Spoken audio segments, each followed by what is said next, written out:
YouTube پہ مولانا مبشر احمد ربانی صاحب ہیں، اہل حدیث ہیں، اور ایک ہیں مولانا محمد امین اکاڑوی جو کہ اکاڑا کے ہیں، ان کا لقب صفدر بھی ہے، مولانا امین احمد اکاڑوی صفدر۔ تو ان کا میں نے بیان سنا دونوں کا۔ پہلے میں مولانا مبشر احمد ربانی صاحب کا اہل حدیث ہیں، ان کا میں آپ کو سناتا ہوں۔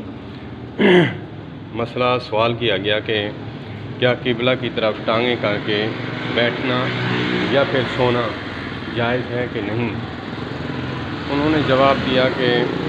ٹانگیں پھیلا کر جو ہے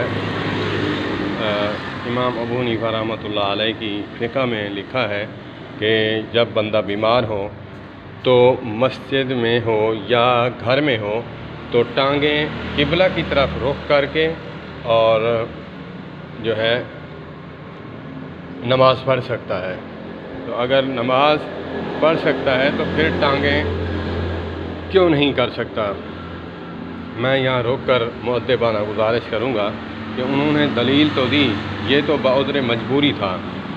یہ تو بعذر مجبوری تھا، یہ نہیں تھا کہ بلا عذر جو ہے اس نے ٹانگیں کی۔ اگرچہ انہوں نے مسئلہ لکھا ہے کہ اگرچہ بیمار انسان تو پھر کھڑا ہو کر بھی پیشاب کر سکتا ہے، کھڑا ہونے کی وعید آئی ہے، چھینٹیں اگر پیشاب کے قدموں پر پڑ جائیں تو اس کے لیے وعید ہے، اس کا جو ہے عذاب ہوگا انسان کو۔ تو اس میں انہوں نے یہی خیانت کی، علماء ہیں، میں مؤدبانہ گزارش کروں گا کہ اب سوشل میڈیا کا دور ہے اور ماشاءاللہ علماء کرام جو ہیں وہ لاکھوں کی تعداد میں، کروڑوں کی تعداد میں جو ہے مثبت دین پھیلانے والے موجود ہیں۔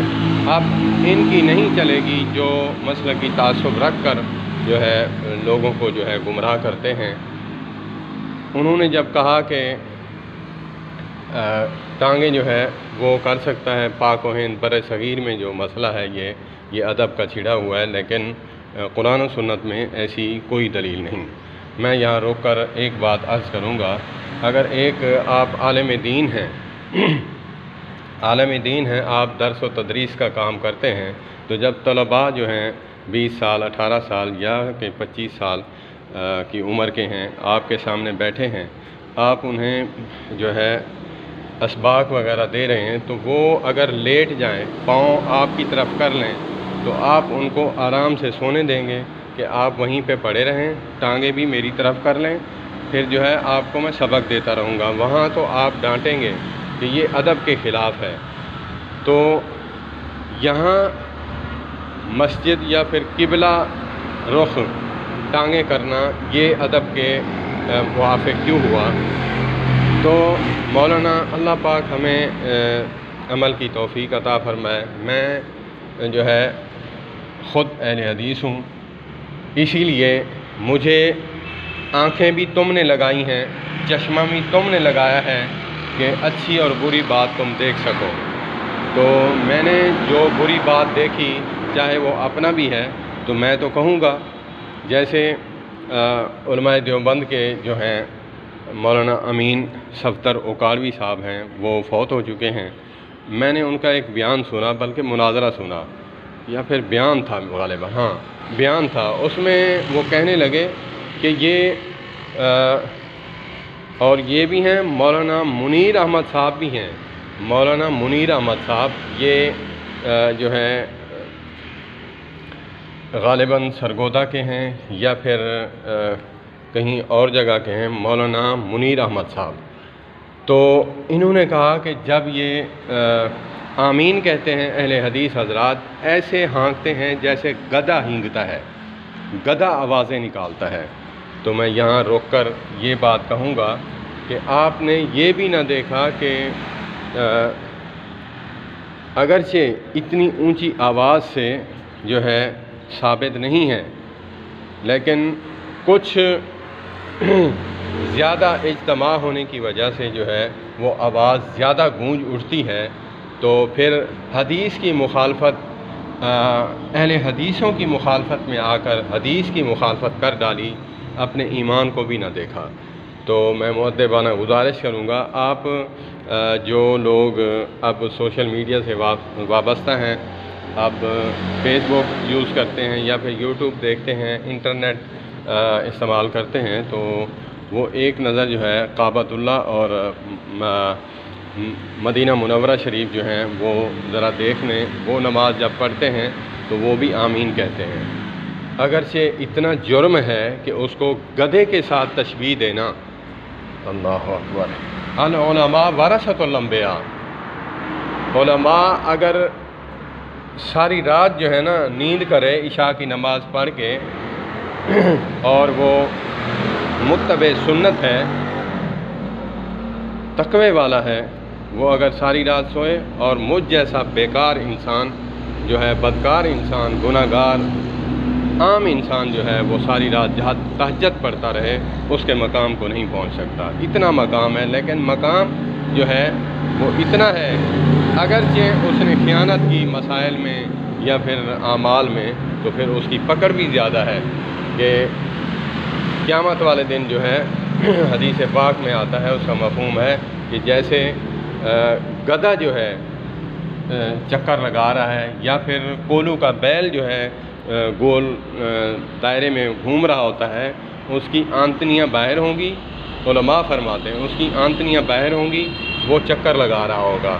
آپ نے ذرا بھی نہ سوچا کہ حدیث کی مخالفت کرتے ہوئے کہ میں نے اہل حدیثوں کی مخالفت میں تعصب کی بنا پر حدیث کو گدھے کے ساتھ، نعوذ باللہ، نقل کفر نہ کفر باشد، حدیث کو جو ہے میں نے گدھے کے ساتھ تشبیہ دے دی۔ تو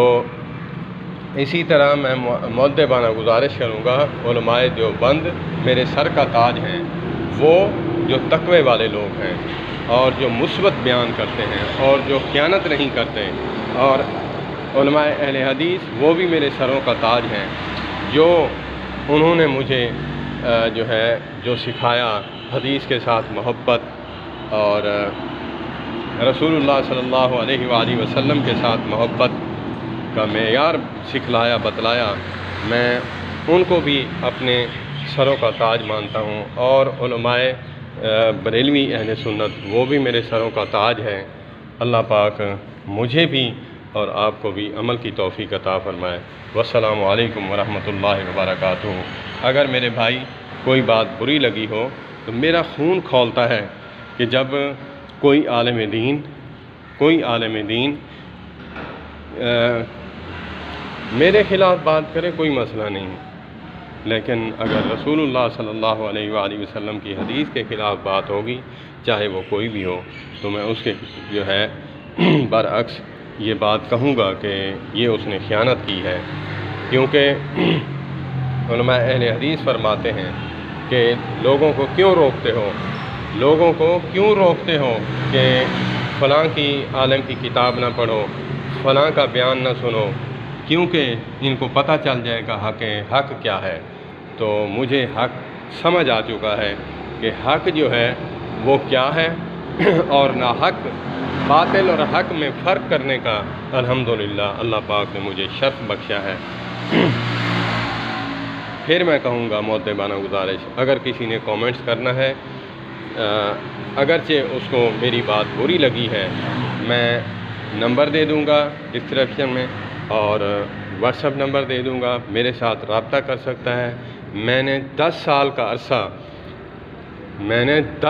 کا عرصہ سن 2000 سے لے کر 2010 تک میں نے یہ جو تحقیق کا میدان سفر طے کیا ہے۔ مجھے اللہ نے جو ہے عقل سلیم عطا کی ہے، اللہ پاک نے مجھے جو ہے ان باتوں تک پہنچایا ہے کہ جو انسان ساری زندگی کھوجتا رہے ان کو نہ پا سکے۔ یہ انسان کی محنت میں ہے۔ اللہ پاک مجھے بھی عمل کی توفیق عطا فرمائے اور علماء کی قدر اور مؤدب بنائے۔ والسلام علیکم ورحمۃ اللہ۔